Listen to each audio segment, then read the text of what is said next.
Hi, welcome to Class 4 Graduation Day. Today's class is going to focus on the things you need to take home to get yourself to be tobacco-free for the rest of your life. One of the things we talk about is that in order to be tobacco-free, you have to quit every single day of your life, and you do it one day at a time. And we focus on just one 24-hour period at a time, one day at a time, one incident at a time. And the more we focus on things in small steps, the easier it is to do in long term. Some of the things that you need to know is that in order to quit smoking successfully or chewing tobacco successfully, you have to get rid of the things in your house that remind you of smoking or chewing. That could be like an ashtray or a crystal. What'd you say? My husband. Oh yeah, well you can't get rid of your husband, but we can certainly get rid of some of the things that remind us of what it is that we used to do with our habits specifically. If you happen to have a spouse, friend that you live with, or parents or whatever that happen to be using tobacco in the house, it can be challenging to quit with those people around you. But in order to do that successfully, you just have to remember what your plan is. Remember that you can't make somebody else quit chewing or smoking. You can, however, totally control what you do and how you respond to it, positively or negatively. In order to kind of talk about that specifically, we have to kind of talk about laws of attraction.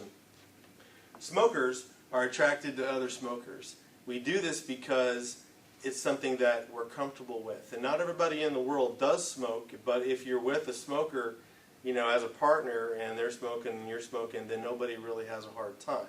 Now that you've chosen to quit using tobacco or smoking, you might find that there's a little bit of stress there in your house. I never want to do marital counseling, but what I will say to you is it's a lot easier on you and him if you can let him know what you're trying to do.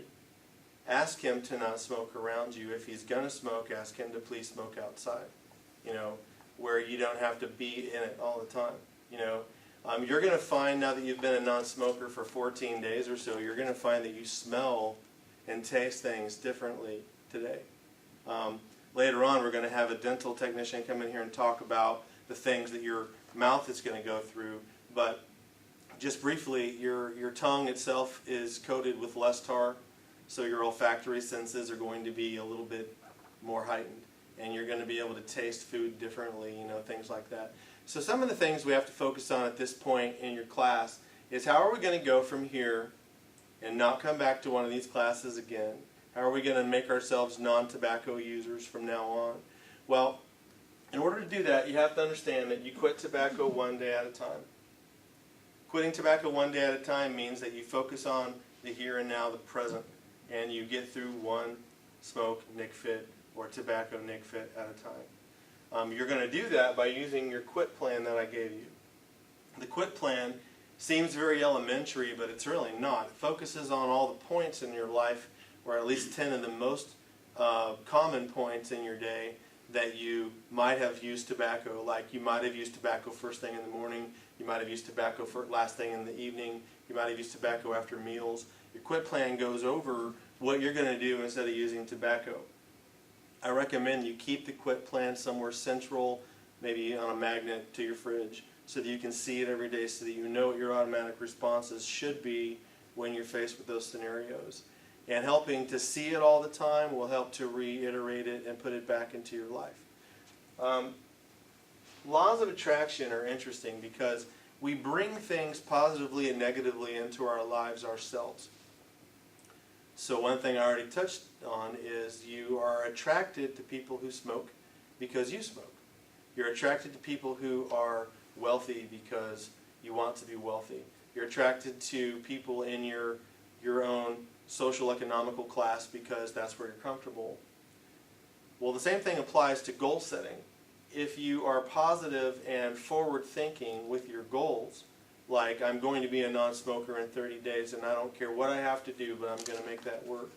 And then every single day I'm going to mark that day off my calendar. Yep, one more day I've quit tobacco. Yes, I'm one more day down.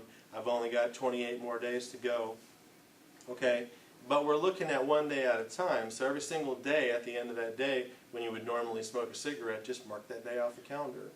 You know, I think it's important to understand that people need to focus on the very small couple of steps it takes to get there, not the big picture. The big picture is you want to be smoke-free for the rest of your life, but just because you want to be a millionaire doesn't mean you can be a millionaire right now. You have to be a millionaire by a lot of series of small steps to get there. So it's really important to know that we bring our own positive and negative energies into our goal setting as well as we do within our lives. So the law of attraction is probably the most important thing you need to know regarding any kind of thing that you're trying to do as a goal. What kind of questions do you have so far regarding how to quit or some of the problems that you're facing? Yes? What if I have a relapse? Oh, okay. Well, a relapse means that you have kind of smoked one here and there, right? Relapses occur because of what couple of things do you think? What kind of things make a relapse occur? Stress. Okay. Time. Stress is a big one. Time. Okay. Those two things specifically. Remember that we talked about how to get through stress without smoking. We talked about how to get through time management without smoking. And these things are definitely triggers to help us want to smoke again. You know, like if you lose a loved one, or you're facing a loss of a job, or you're facing a person you're frustrated with. Sometimes it's not the big things. Sometimes it's the little things, you know, like the day-to-day things, like our kids or money. You know, we have to have a plan on how we're going to handle stress. And it's important to note that that plan is something you develop. You know, instead of smoking, maybe I could take some deep breaths. Or instead of smoking, maybe I could go for a walk. Or instead of smoking, maybe I could take 5 minutes outside for a fresh air break. You know, I think people need to sometimes step away from that stress or step away from that scenario. We also sometimes have relapses when it's a happy moment. You know, sometimes we have a relapse because we're around people who smoke. Sometimes that husband or wife who's still smoking might trigger you to want a cigarette so bad you just relapse, right? But what do we do when we have a relapse? Well, what we do is we pick ourselves up and we start quitting again. And I think it's important to note that anybody can have a relapse, but anybody can start quitting again. You just have to jump right back on your plan and then try to fight one day at a time. Okay, what about you? Do you guys have any questions over here? For the medications, I need a refill probably every 30 days, right? Right. How do I taper off those meds after the 90 days is complete? Okay, well, it depends on what medication you're talking about. Chantix, for example, you don't really taper off of that. You actually just quit that one. There is no effects of requiring you to taper off. You can just cold turkey quit it at the 90-day point. Okay. For getting a refill, you just contact the pharmacy and let us know that you need one, or we'll contact you on our well call. Zyban is the same kind of way. You don't really quit Zyban cold turkey. You don't really quit by weaning off. You just quit it cold turkey. So you're going to be taking Zyban twice a day. At the end of your 90-day period, you're just going to quit Zyban. But the patches, we wean you off of the patch. The patch is going to be starting with like a 21 for 2 weeks, and then a 14 for 2 weeks, and then a 7 for 2 weeks. And at the end of your 6-week period, we really try to wean you off of the patch, because that's nicotine replacement therapy where the other ones are not. Okay. Do you have any other questions? Well, what if I need to talk to somebody about my relapse or my temptation to pick up again? Well, I just need to talk to somebody. Well, talking to somebody is certainly an easy thing to do. First of all, the Florida Quit line is available 24 hours a day for you to talk to somebody if you ever have a problem, and we'll put that phone number available for you.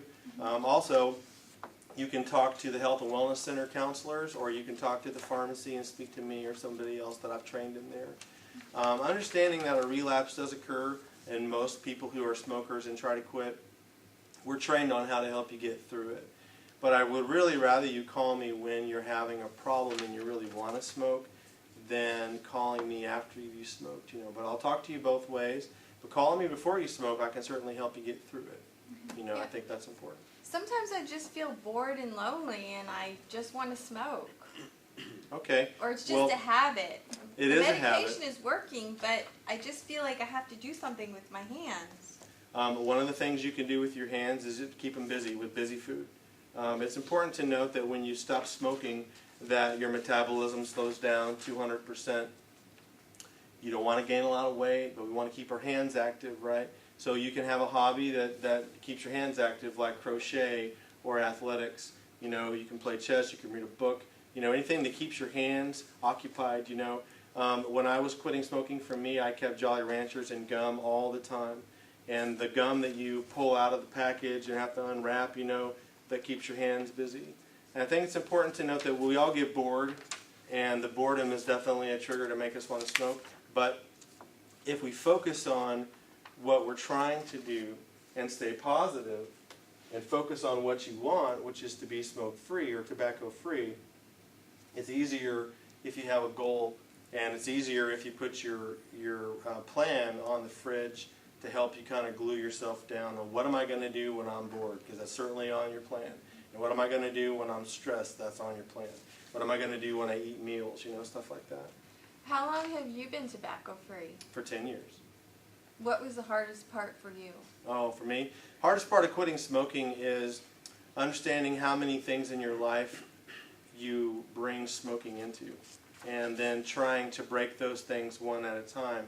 You know, like I used to smoke in my car and smoke in my house and smoke at work and smoke, you know, when I was stressed and bored, and, you know, I used to smoke instead of eating a snack.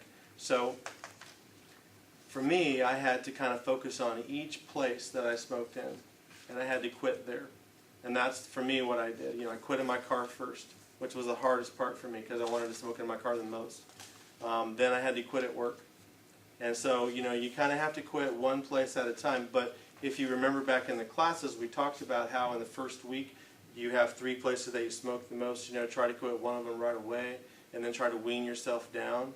Well, same kind of thing today, right now. We're just trying to stay not smoking in those areas. And we have to have a plan for each of those areas and what we're going to do. Usually keep some kind of a candy or a busy food right around that area. Okay, so what we want to talk about now is what are we going to do now? Well, you're going to walk out of this class and you're going to be tobacco-free, right? Okay, but are we proud that we're tobacco-free, or are we kind of tentative to walk out of this room? What are we thinking right now? How do you feel? Well, you know, I mean, it's a really big thing to be tobacco-free, right? Some people smoke for 10, 20 years. The fact that you've quit for 14 days and you're here in the class graduating today is a big deal, right? So, good job, you know, congratulations. What we have to do now is be cheerleaders for ourselves. We have to focus on what's important. Remember what we're trying to do. Remember that your health is one of the many things you're trying to save. You know, and by not smoking a cigarette, you are increasing the life that you have and making your life better and more full. Of course, if you have any questions or problems, please come and get me. I'll be happy to answer any of those kinds of questions. You know, after the class is over, you can always enroll in another one and come back to us.